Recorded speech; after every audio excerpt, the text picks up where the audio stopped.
Oi pessoal, tudo bem com vocês? Sejam muito bem-vindos ao nosso módulo de nutrição e manejo de frangos de corte. Meu nome é professora Andréia Massuqueto, eu sou zootecnista, eu tenho mestrado e doutorado na área de nutrição e alimentação de não ruminantes, com ênfase em nutrição e produção de aves. Tá? Durante o período da pós-graduação eu tive a oportunidade também de dar aulas, de ministrar uma disciplina de avicultura durante 1 ano e meio, e depois que eu terminei a minha formação, eu passei a trabalhar numa empresa de nutrição e saúde animal, na qual eu sou responsável pela formulação de rações, premixes, núcleos concentrados, para as principais espécies de interesse zootécnico, mais especificamente para aves. Tá? Então, por conta da minha formação, do que eu faço atualmente, eu me sinto pelo menos um pouquinho preparada para ministrar esse módulo para vocês. Tá? Como dica, eu gostaria de falar que as nossas aulas elas são somente parte do processo. Elas são um norte para que vocês possam iniciar o estudo de vocês nessa área. Então, assistam com muito carinho as minhas aulas. E também eu vou deixar uma apostila bem bacana, bem estruturada para vocês. E também eu gostaria de pedir para que vocês fossem bastante curiosos, para que vocês procurem artigos científicos, alguns sites que eu sempre deixo como recomendação, porque só assim a gente consegue aprender e fazer com que a informação realmente seja absorvida de maneira eficiente, tá bom? Então vamos começar? Eu gostaria de apresentar a programação da disciplina para vocês entenderem um pouquinho o que nós vamos tratar, todos os assuntos ao longo desse módulo. Então, para começar, essa primeira aula vai ser uma aula introdutória, na qual eu vou falar um pouquinho sobre as razões pelas quais a avicultura tem bastante sucesso, tanto no Brasil quanto no mundo. Seguida, da importância econômica e social da avicultura de corte e algumas estatísticas com relação à produção nacional, global, exportações, principais produtos que nós exportamos. Depois, eu acho importante a gente falar um pouquinho sobre origem e evolução e como que ocorreram os principais programas de melhoramento genético, porque a gente precisa entender quais foram as características que foram selecionadas para que esse animal, hoje, o frango de corte moderno, tenha, e isso é preponderante para vários aspectos que nós vamos discutir de manejo e de nutrição mais para frente. Vamos fazer uma revisão sobre os aspectos, os principais aspectos anatomofisiológicos de frangos de corte, com ênfase em nutrição, com ênfase em sistema digestório, tá? Se vocês tiverem interesse, e outras dúvidas, eu posso passar mais material para vocês sobre anatomia e fisiologia como um todo, da ave. Depois nós vamos entrar na parte de nutrição, que é a minha parte preferida, que é com que eu trabalho hoje, falando dos principais conceitos, conceitos importantes de nutrição para a gente relembrar, principais ingredientes utilizados nas rações, aditivos, que hoje apresentam um mercado bastante importante em nutrição de aves, e aí eu vou falar um pouco sobre formulação e fabricação de rações, certo? Para finalizar a parte de nutrição, nós vamos comentar sobre programas de alimentação e os padrões nutricionais que nós utilizamos atualmente, tá? Então, pessoal, vamos começar? Como introdução da nossa disciplina, eu gostaria de falar um pouquinho sobre a importância da produção de alimentos no mundo.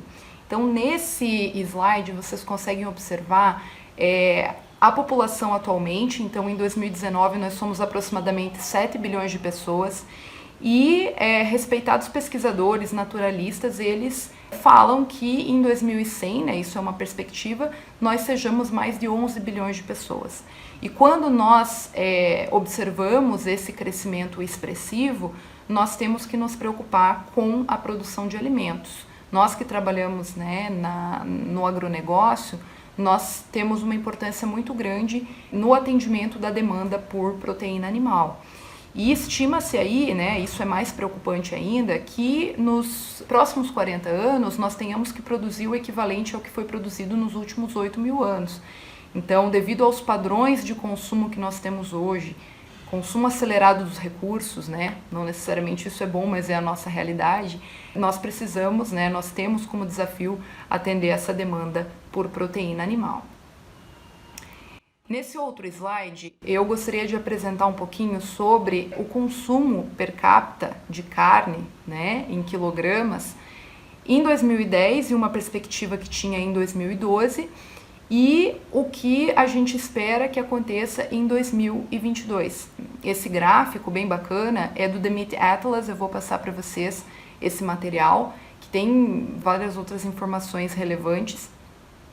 E nesse especificamente vocês conseguem observar o consumo de carne de aves, suína e bovina. Então de frango vocês conseguem observar em amarelo, a suína em rosa e a bovina em roxo, né, um roxinho. E são dois gráficos para cada um. Um gráfico com um tom um pouco mais claro é o consumo em 2010 e 2012 e mais escuro a perspectiva de aumento no consumo. Então vocês conseguem observar que nesses países, né, Estados Unidos, Canadá, União Europeia, Japão, né, o que eles têm em comum? Eles são países desenvolvidos, tá? Então o consumo, né, a demanda por consumo, né, de carne no mundo rico, ela está saciada. Então nesses países desenvolvidos a gente observa que vai ocorrer um aumento no consumo de carne, entretanto, não tão expressivo quanto vai acontecer nos países em desenvolvimento, por N fatores, né? Redução da taxa de natalidade, né, nesses países mais desenvolvidos, e também porque hoje as pessoas que têm mais recursos, né, elas já consomem mais proteína animal do que populações que não têm tantos recursos. Apesar de que vocês conseguem observar que nos Estados Unidos, por exemplo, no Canadá, vai haver um aumento sim no consumo de carne de frango. Em contrapartida, quando nós observamos esse outro gráfico dos países em desenvolvimento, como é o caso do Brasil, da Rússia, da Índia, da China e da África do Sul, nós observamos que esse crescimento no consumo de carne per capita, ele vai ser bem mais acentuado, principalmente da carne de frango, por vários motivos, né? Nós sabemos que o frango ele é um animal bastante eficiente, com um ciclo de vida bastante rápido, então a gente consegue produzir uma quantidade grande em pouco tempo e numa área pequena, e a carne de frango ela não tem restrições, né? Então vamos falar, por exemplo, da carne suína, que existem várias restrições religiosas, a carne de frango não tem esse problema. Então a expectativa é que nos próximos anos nós vamos aumentar bastante o consumo de carne e, consequentemente, claro, a produção para atender essa demanda.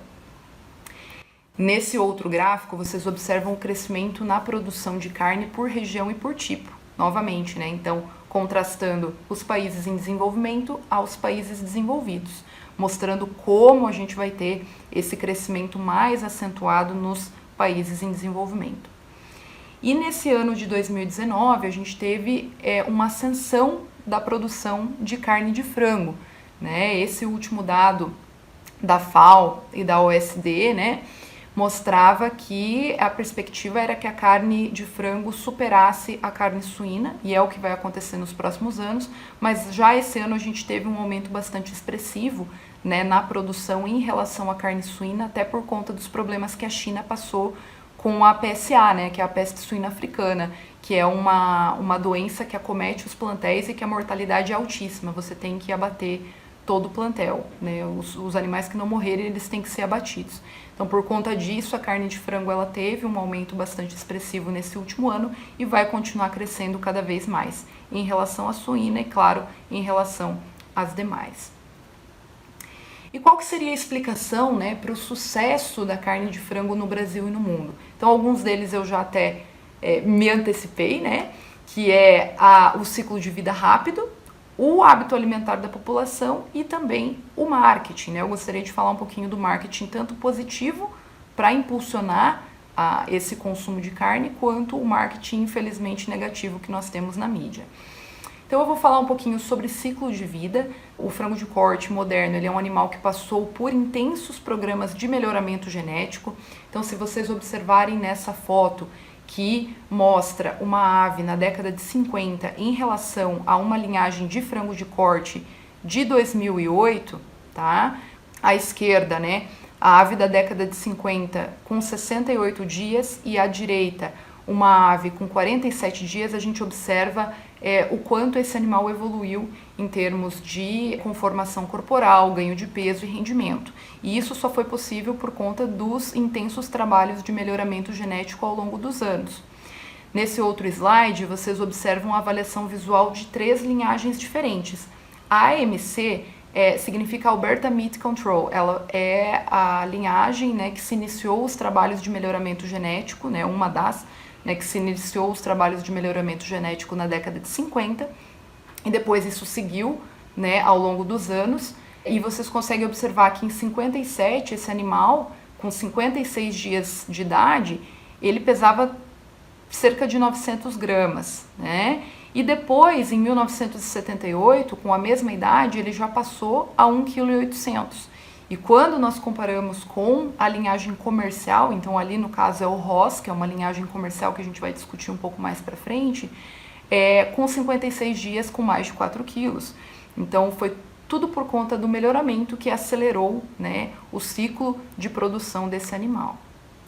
Outro ponto é com relação ao hábito alimentar. Então estima-se aí que a carne de frango ela vai ser a mais consumida do mundo em 2020, isso por conta de todos aqueles motivos que eu comentei de custo, de não ter restrição, e também nós conseguimos consumir ela de diversas formas, né? Até ali na foto tem um exemplo, né, da ave inteira, do KFC. Então a carne de frango ela é bastante aceita pela população brasileira e de outros países também.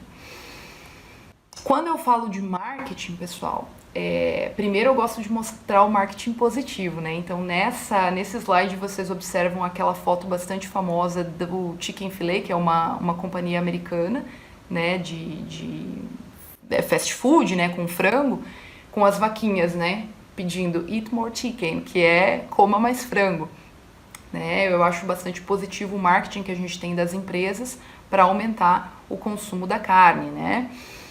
Ali também outras fotos, né, da Seara, da Sadia, né, com campanhas falando que o frango é bom, que o frango é saudável, né, para melhorar o consumo, né. Ali a da Sadia, que eu considero, né, essa é a minha opinião, não tão favorável, né, que é falando que o frango Sadia não tem hormônio, né. Mais para frente a gente vai ver que nenhum frango tem hormônio, né, falar um pouco do marketing negativo. Mas por hora vamos falar do que é bom, né? Então no próximo slide tem o perfil, né, nutricional da carne de frango. Então é uma carne de alto valor biológico que apresenta a mesma quantidade de proteína em relação às demais carnes, né, como a de caprinos, ovinos, bovinos e suínos. Em contrapartida tem bem menos gordura, né? Então é uma carne bastante boa e que é consumida bastante no Brasil e no mundo. E agora a gente vai falar um pouco do marketing negativo, que é a questão dos hormônios, né? Então, tem hormônio na carne de frango, pessoal? Eu sei que para quem é do agronegócio, para quem tem formação, né, na nossa área, zootecnia, veterinária, agronomia, isso pode parecer um tema batido, mas ele não é. Porque, infelizmente, as fake news, né, e na mídia, muitas pessoas, inclusive com formação, né, médicos, nutricionistas, ainda falam que o frango não é recomendado porque tem hormônio. Gente, isso é mito, tá? Isso não é verdade. No próximo slide, né, a gente fala um pouquinho sobre o mito dos hormônios. Então, isso é uma circular que a Associação Brasileira de Proteína Animal ela teve que lançar por conta da baixa de consumo que estava tendo por conta desse confundimento, né? As pessoas observam aquela ave no sítio, né? Quem tem sítio, observa aquela ave que não teve não sofreu pressão por melhoramento genético, que ainda é uma raça, né, que não é melhorada, que não é de linhagem comercial, e compara com o frango moderno. Então ela acaba tendo esse confundimento, infelizmente. Isso é um mito, isso é um boato, pessoal. Então, além de inviável, porque o hormônio a gente teria que injetar, né, um a um. Num galpão de frango de corte a gente tem 30 mil aves, né, fora que é proibido pelo Ministério da Agricultura. Então isso não acontece, não tem hormônio.